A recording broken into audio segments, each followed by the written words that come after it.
जाने के पश्चात प्रणाम किया विश्वामित्र जी को। ततो मुनि बरस्तु न जगाम सहराघवा विशाला नगरी रम्यो दिव्या सर्गोपमा तदा। स्वर्ग के समान ये नगरी की शोभा है। विश्वामित्र जी को राम लखन ने प्रणाम किया और कहने लग गए कि हमें इस विशाला नगरी जिसकी शोभा इतनी दिव्य है इसके विषय में हमें जानना है। कृपा करके आप इसके नगरी के विषय में हमें बताइए। अथ रामो महाप्राज्ञो विश्वामित्रं महामुनि प्रपक्ष प्रांजलिर्भूत्वा विशाला मुच्यतां पुरी। हाथ जोड़ करके जब प्रार्थना की, महाराज विशाला नगरी के बारे में बताइए आप, तब फिर विश्वामित्र जी विराजमान हुए, राम लखन को सामने बैठा लिया और विशाला नगरी के विषय में बताने लगे। तस्य तदवचनं श्रुत्वा रामस्य मुनिपुंगवा आख्यातुं तत्समारेभि विशालायां पुरातन। ये बड़ी पुरानी नगरी है, इसकी दिव्य अद्भुत महिमा है। राम जी को विश्वामित्र जी कहते हैं कि पुराने समय की बात है, एक बार देवता और असुरों के मन में ऐसा भाव आया कि ये युद्ध होता है, लड़ाई झगड़ा होती है और कोई राक्षस मारा जाता है, कभी कोई देवता मर जाता है, तो कुछ ऐसा किया जाए जिससे अमर हो जाए, हमें कभी मरना ही न पड़े। ऐसा देवता और राक्षसों के मन में विचार आया। तो इन्होंने विचार किया कि क्षीर सागर का मंथन किया जाए। क्षीर सागर का मंथन करके उससे अमृत निकाला जाए, उसको पीने के बाद सब अमर हो जाएंगे और फिर मरना नहीं पड़ेगा। तो अथ वर्ष सहस्त्रेण योष सब शिरांसि च बमंतोति विषम तत्र दर्शुस्ते दशने शिला। देवता और दानव मिलकर के दोनों क्षीर सागर का मंथन करते हैं। बासुकी नांग की रस्सी डोरी बनाते हैं और मदराचल पर्वत को मथानी के रूप से लेते हैं और मथानी बना करके बासुकी नांग को लपेट करके एक भाग में देवता और दूसरे भाग में दैत्य लग करके समुद्र का मंथन करते हैं। वाल्मीकि जी कहते हैं कि 1000 वर्ष तक समुद्र का इन्होंने मंथन किया है। अथ वर्ष सहस्त्रेण योक्त सर्प शिरांसि च बसंतोति विधम तत्र द्रसु दशने शिलाः। जब हजारों वर्ष तक सांप को पकड़ करके पहाड़ में लपेट करके मंथन किया, तो ये जो बासुकी नाग है इसके कई सिर थे और हजारों साल तक रगड़े जाने की वजह से इसके सभी मुखों से जहर निकलने लग जाता है।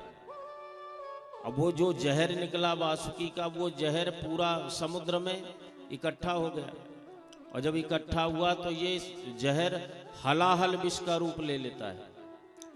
इतना भयावह ये जहर हुआ कि इस जहर से देवता दानव सब भयभीत हो गए। जलचर थलचर संपूर्ण जगत इस विष के भय से कांपने लग गया।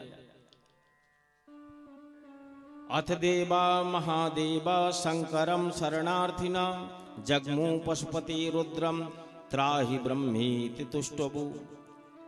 तब सब देवता मिलकर के, राक्षस मिलकर के शंकर जी की प्रार्थना करते हैं।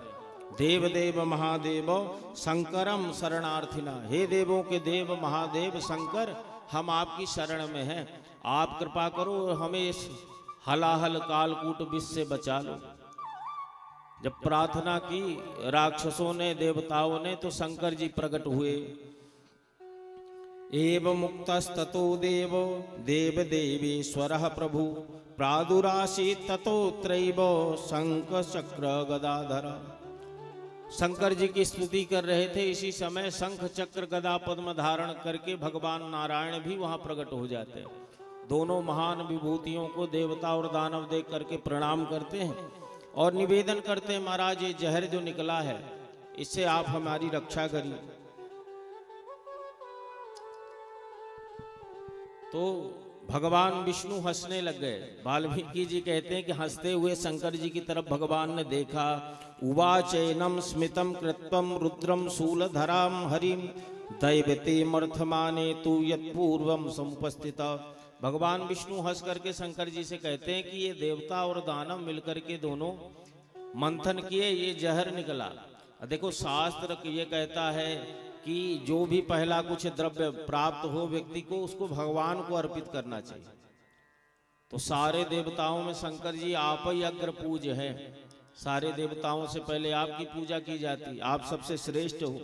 इसीलिए ये दोनों मिलकर के आपको जहर दे रहे हैं, क्योंकि ये पहला द्रव्य समुद्र मंथन से निकला, आपको अर्पित कर रहे हैं। तत्पदीयम सुरा श्रेष्ठ सुराणाम अग्रतो ही अग्र पूजा मिहास्तिल्य ग्रहाण्येदम विषम प्रभु। आप अग्र पूजी हैं, इसलिए ये जहर को स्वीकार करिए। देवता और दानव भी कहने लगे, हाँ हाँ महादेव, पहला द्रव्य हमारे परिश्रम का 1000 साल सागर मथे, और जो निकला तो हम आपको चढ़ा रहे हैं। शंकर जी मुस्कुरा करके कहते हैं कि देखो तुम कितने छलिया हो, कपटी हो।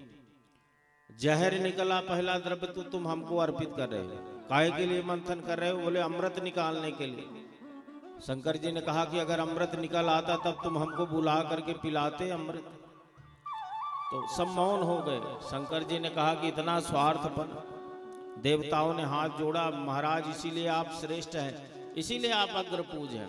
हम स्वार्थी जन हैं, इसीलिए हमको लोग देव कहते हैं। देवता कहते हैं केवल हमको देव कहा जाता है, और आप जो है परमार्थी हैं और जगत का हित विचार करते हैं, इसलिए आपको लोग महादेव कहते हैं। आपका महादेव नाम तभी सार्थक है जब आप परमार्थ करते हैं। हम तो अपने मतलब के लिए सब काम कर रहे हैं, पर आप जगत कल्याण के लिए जो भी कर्म करते हैं सब जगत कल्याण के लिए करते हैं। तो जगत कल्याण के लिए महादेव आप जहर का पान करिए। अप्सु निर्मथना देवो रसात् तस्मात् बरस्त्रिया उपेतुर्मनुज श्रेष्ठ तस्माद् अप्सरसो भवत।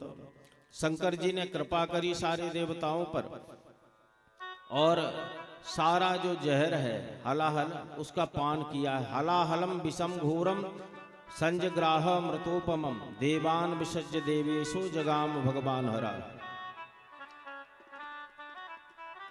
तो सारे जहर का पान कर लिया। अन्य पुराणों में भी, भागवत वगैरह में भी इसका बड़ा अद्भुत सा वर्णन है। यद्यपि वाल्मीकि रामायण में समुद्र मंथन अलग पद्धति से है, कल्प भेद है पुराणों में और ग्रंथों में, इसलिए अलग अलग तरह से कथाएं, तो इसमें थोड़ी सी अलग तरह से। पर अन्य पुराणों में भी वर्णन है कि शिव जी वो हलाहल विष का पान करने के लिए वहां देवताओं की प्रार्थना से उपस्थित हुए। और ततः करतली कृत्य व्यापी हलाहलम विषम अभक्षयन महादेव कृपया भूत भावना। अभक्ष जो नहीं पाने योग्य है उसको भी शिव जी ने पाया। क्यों? बोले कृपया।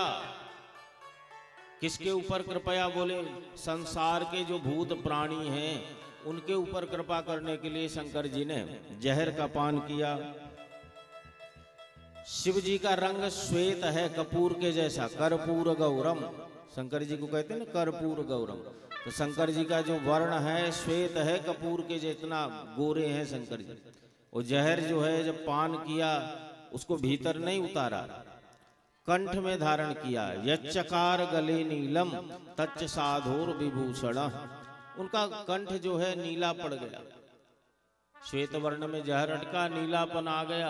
और वो जो नीलापन कंठ में आया वो दिव्य शंकर जी का आभूषण बन गया। काहे का? बोले परोपकार का, जगत कल्याण का दिव्य आभूषण हुआ। देवता और दानव मिलकर के संपूर्ण समाज शंकर जी की स्तुति करती है।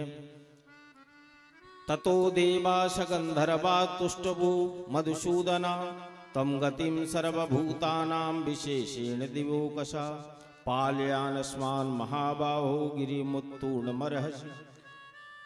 सभी ने मिलकर के शंकर जी का स्तवन किया, वंदन किया, और शिव जी वहां से प्रस्थान करते हैं। इसके बाद पुनः से मंथन प्रारंभ हुआ तो सुरभि नाम की, कामधेनु नाम की गाय निकली, उच्च श्रवा नाम का घोड़ा निकला, एरावत नाम का हाथी निकला, पारिजात वृक्ष निकला, कौस्तुभ मणि, उपेतु मनुजा श्रेष्ठा तस्मात् अप्सरसो भवत। अप्सराएं निकली है, लक्ष्मी का भी प्रादुर्भाव है। और इसके पश्चात वारुणी निकली है। वारुणी आई मदिरा। देखिए ये मंथन की कथा है, समुद्र मंथन की कथा है। और वास्तविक ये आत्म मंथन की कथा है। हम जब आत्म मंथन करते हैं, स्वचिंतन करते हैं, सद और असद वृत्ति है, देवता और दानव मिलकर के मंथन कर रहे हैं। तो हृदय रूपी मदराचल का आश्रय लेकर के जब हम अंतःकरण का मंथन करते, दो वृत्तियां हैं हमारी, एक सदवृत्ति एक असद वृत्ति। दोनों वृत्तियों का आश्रय लेकर के जब हम मंथन करते हैं तो उसमें से अनेक प्रकार का द्रव्य सामग्री निकलती है। सबसे पहले जब हम अपने अंतःकरण का मंथन करते तो हमारे भीतर का विकार निकल जाता है ना। सबसे पहले क्या निकलता है, हमारे भीतर की बुराई निकलती है आत्मचिंतन करने से, आत्म मंथन करने। तो सबसे पहले जहर निकला है और फिर इसके बाद विविध प्रकार के द्रव्य प्राप्त हुए हैं।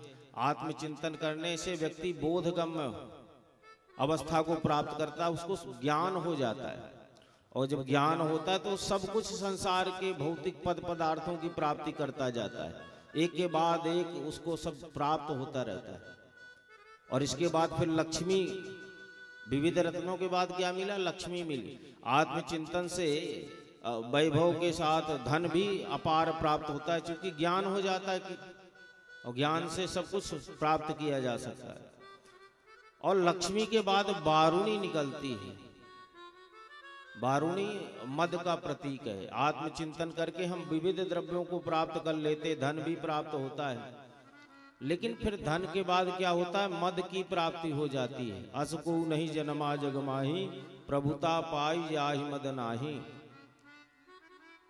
अच्छा, ये वारुणी का जो प्रागट्य है, तो भगवान ने कहा कि भाई ले लो जिसको लेना हो, चाहे देवता ले लो और चाहे दानव ले लो। विशेष बात ये थी वारुणी देवी की कि इसके शरीर